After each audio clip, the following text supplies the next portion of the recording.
Shabbat Shalom, Shabbat, and we take a look at the Torah reading for the week ahead.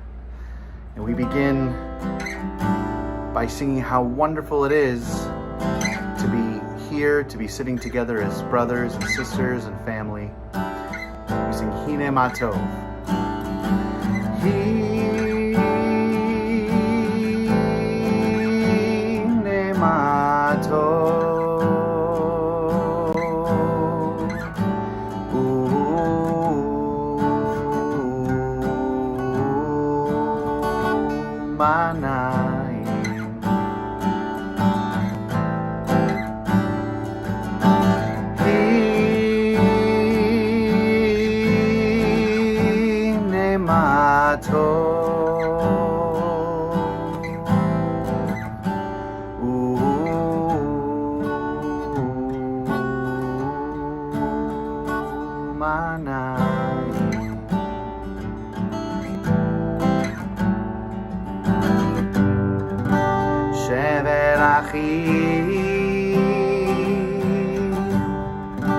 גם יחד, שבר אחי, גם יחד.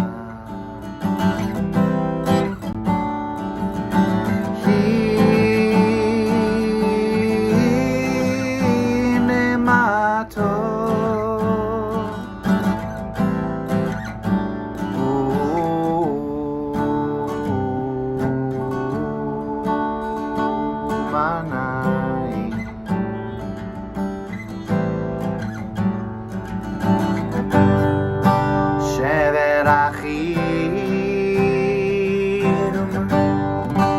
גם יחד, שבר אחים, גם יחד, גם יחד.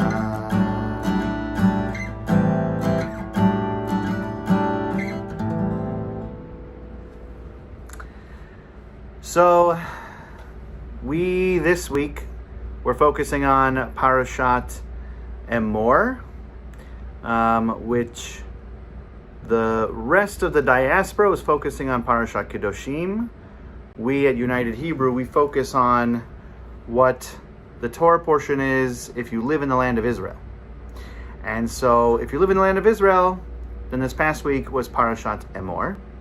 And now we're coming up to what is sometimes a double Torah portion, but for us this year is not, and that's Parashat Bahar, which means on top of the mountain. So just like a lot of Leviticus, this, first of all, the full reading, if you want to take a look at it, is the book of Leviticus. It's chapter 25, verse 1 through chapter 26, verse 2. And seeing as we focus on a triennial reading cycle, it takes us 3 years to complete the entire Torah. We're focusing only on chapter 25, verse 29 through chapter 26, verse 2. So the entire Torah portion, just like the rest of Leviticus, has a lot of laws. Leviticus is chock full of laws. And so specifically in this part, we have the laws of the Shemitah year and the Yovel year, the Jubilee year. So the Shemitah year is every 7 years, you must, if you are an Israelite, you must let your land rest for the entire year. It's a Shabbat for the land. And it makes sense from an agricultural standpoint that you let a year go by so that nutrients, and I think nitrates, I don't know, I'm not an agricultural person, but so that things can build back up in the soil so that you can ensure good crops for the following 6 years. So that's the Shemitah year. In addition to that, in addition to letting your land rest, you also have to, if there's somebody who is in an indentured servitude, meaning they're a slave, but it's not permanent, they owe a debt and they work that debt off over 7 years. The Shemitah year is when that person is allowed to go free.